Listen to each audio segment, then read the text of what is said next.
di wilayah Maluku khususnya Ambon dan pulau-pulau sekitarnya. Sejak dulu kala ada hikayat cerita atau kisah di kalangan rakyat, bahwa nama benua atau negara Australia itu berasal dari para pelaut orang Maluku. Hikayat tersebut menuturkan, saat para pelaut dari Maluku berlayar menuju arah selatan kepulauan mereka, suatu ketika di antaranya ada yang berteriak posisi mereka sudah mendekati daratan. Namun ada pula yang tidak percaya. Lantas pelaut yang melihat daratan itu, spontan menyela dengan kalimat, "Ose Tarlia," yang artinya kamu tidak melihatkah? Sambil menunjuk ke arah daratan luas yang kemudian dikenal sebagai benua Australia. Hikayat, Ose Tarlia, dan temuan lukisan kuno langka gambarkan perahu Maluku pernah kunjungi Australia. Cerita rakyat tersebut, hingga tahun 1980-an masih sering diceritakan orang-orang tua kepada anak-anaknya di Ambon, Maluku. Nah terkait dengan itu, apa ada hubungannya atau tidak? Yang pasti, para arkeolog yang berasal dari Universitas Flinders menemukan sebuah gambar langka yang mewakili perahu-perahu dari Maluku, Indonesia. Gambar tersebut ditemukan dalam sebuah karya seni cadas di Gunung Awun Barna, Australia.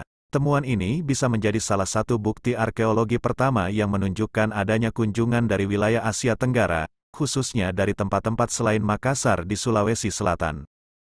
Melansir Ancient Pages pada tanggal 31 Mei tahun 2023, seni cadas tersebut bukan sekadar lukisan biasa, melainkan sebuah bukti historis yang mengungkap pertemuan yang sebelumnya belum pernah dicatat dan sulit untuk diinterpretasi. Pertemuan ini terjadi antara masyarakat adat Awun Barna di Arnhem Land dengan para pengunjung yang berasal dari Maluku, sebuah wilayah di utara Australia. Yang menarik dari seni cadas ini adalah dua gambar perahu yang digambarkan di dalamnya. Dari segi desain dan motif, perahu-perahu tersebut memiliki kesamaan dengan perahu-perahu khas Asia Tenggara yang berasal dari Maluku. Hal ini berbeda dengan perahu Makassar atau perahu-perahu barat yang biasa ditemukan di lokasi-lokasi kontak lain di wilayah utara Australia. Detil yang ditampilkan dalam gambar tersebut memadai untuk memverifikasi dan mengonfirmasi identitas perahu-perahu ini.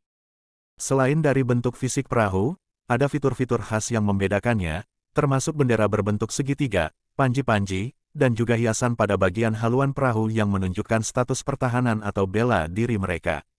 Saat disandingkan dengan data historis mengenai perahu-perahu dari Asia Tenggara, terutama yang berasal dari wilayah Maluku Tenggara, ada kemungkinan besar bahwa perahu-perahu dalam gambar tersebut memang berasal dari wilayah tersebut.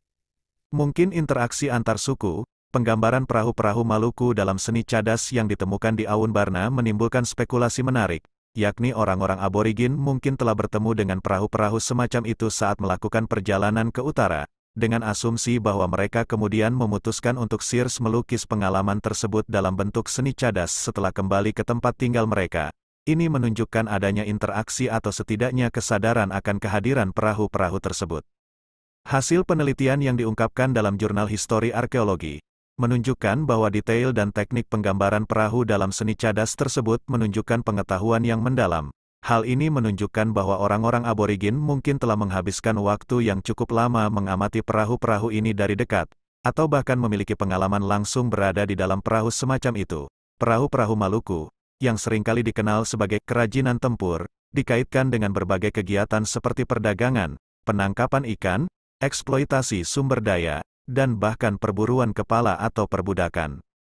Kehadiran perahu-perahu semacam itu mungkin menandakan adanya potensi konflik atau kekuasaan, yang bisa bersifat fisik atau setidaknya sebagai simbol dari kekuatan dan dominasi.